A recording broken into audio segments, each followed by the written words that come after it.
Icera-inĩ rĩake kaunti ya Embu gũthũrima ũrĩa ndemu iria ithondekaga hinya wa thitima ihana, minista wa rũhonge rwa hinya wa kũhũthĩka Davis Chirchir augĩte ona thengia wa rũhonge rũrĩa rũramataga hinya wa kũhũthĩka EPRA gũikũrũkia thogora wa marĩhi ma thitima na thendi 50, marĩhi ma thitima mahota kuongerereka amu ndemu ici irathiĩ na mbere na kũhũa kumana na wagi wa mbura kwa ihinda.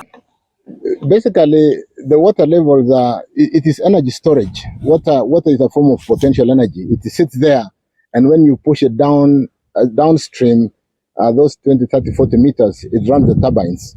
So when you don't have enough water, what basically that means is we'll not be able to generate.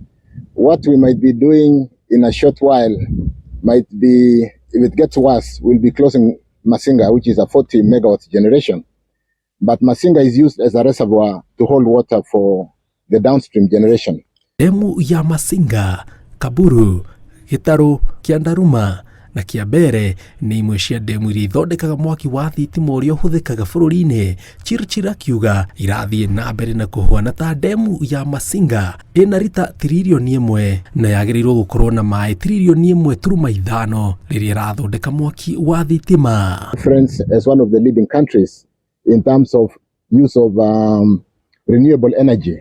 And so it falls upon us as leaders in this country to ensure that we sustain our hydros through the various programs that will support climate change.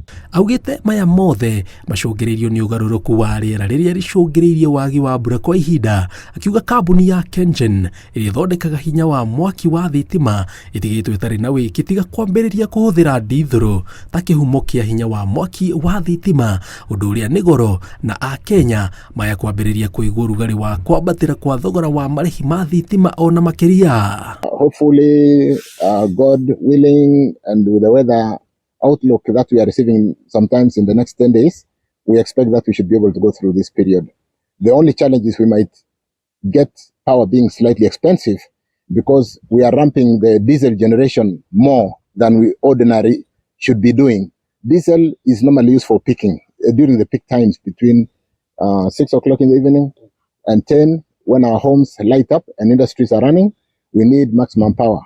We're currently having a peak of about 2140, and with some 15% headroom, we are being forced to run the diesel more than would ordinarily run the diesel. Oretie mũingĩ ũhĩmbĩrie ũndũire wa ũhandi wa mĩtĩ itemi-inĩ rĩa kũmenyerera marĩa matũrigicĩirie, kũgirĩrĩria ũgarũrũku wa rĩera na imera cia mbura.